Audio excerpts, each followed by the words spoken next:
we don't know if you have watched Rocket Boys 1 before, because we absolutely loved this Sony Live's original series. It was one of the best series for last year.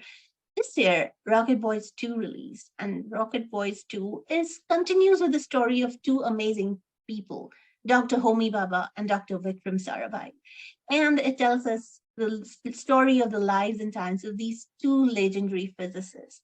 And Rocket Boys season 2 takes their story forward. In season 1, they launched a rocket. In season 2, they are going nuclear. So Jim Sarab, which we just spoke about Mrs. Chatterjee being Norway, and Jim Sarab plays a very pivotal role in that movie. And Jim Sarab plays a very pivotal role in Rocket Boys 2 as well, because he plays Homi Baba.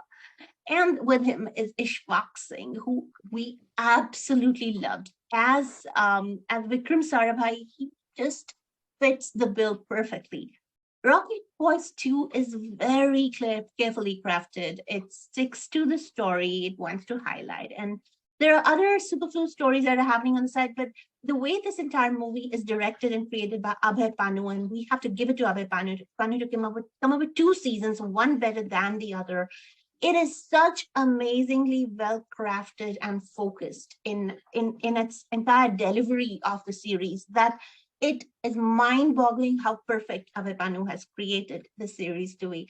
So Rocket Boys 2, of course, showcases this entire story of the progression of the Indian scientific temper. So there are many other scientists. There's a politics with ISRO. There's a politics of scientists going abroad and kind of figuring out how other countries are doing stuff, coming back and applying it back to India. But what really is very refreshing about the series is how the entire Indian scientific temper was created by these young people after India's independence, and how Nehru and later Mrs. Gandhi literally bought into that narrative, and how they made sure that it went against a lot of politicians, a lot of backward thinking people around them, and the politics, and they cut it out for these people because they really believed that these young scientists were onto something that the country needed. So the series actually does use a lot of recorded history. There's news footage presented and creates the dramatization. There are, of course, parts that are fictionalized, like, for example, that entire part about a scientist of a minority religion and how on the periphery of everything what's happening, he faces discrimination.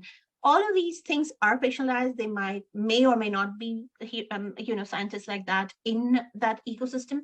But the foundation of the thought, the philosophy, the ideals that these very young, adventurous scientists like Homi Bhabha, Dr. Vikram Sarabhai, Abdul Kalam Azad, how they created these institutions in India and what risks they took in their personal life just to have the single-minded devotion towards creating India's science temperament, or just bringing in technology, just using their imagination to build stuff.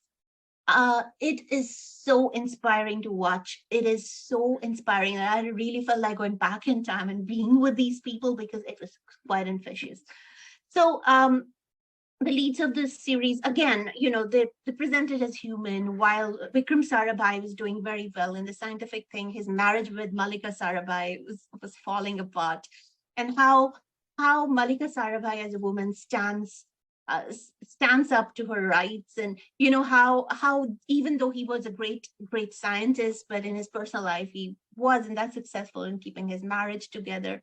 And Regina Cassandra actually plays Mrinalini Sarabhai, and such a beautiful portrayal and extremely impressive for her to play a very assertive woman in those times. It's 1960s, right? Middle of 1960s, how she comes to the fore, and her entire contribution to the plot is actually pretty great. And then how Sabha Azad plays Parvana Irani, and how she kind of has this love for Homi Bhabha, but how she moves on with her own resilience.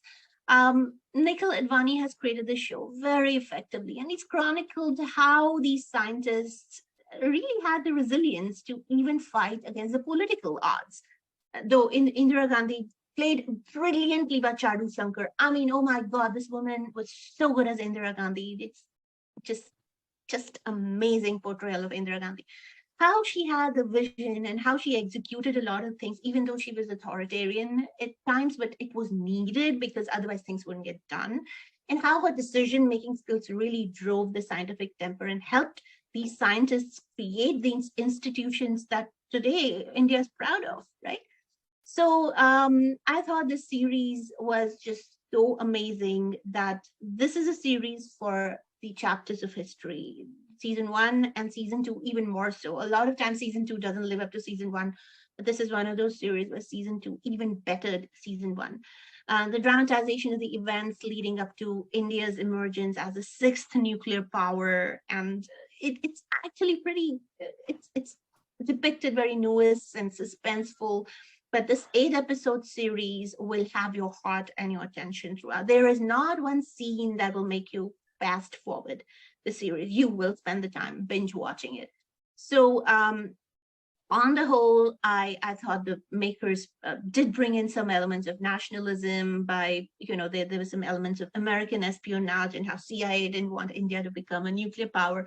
I don't know. I'm not a authority on whether that was real or it was fictionalized, but whatever it was, it added to the intrigue of the plot. So all in all, season one had struck a balance between personal and official lives of the scientists, and season two continues it, despite the probes and the trials and the tribulations that both Bhabha and Sarabhai both had to undertake. Again, these two actors are just phenomenal. It's phenomenal. Somebody just cast them in every show because they really did justice not only to their roles, but they also are such a delight to watch on screen.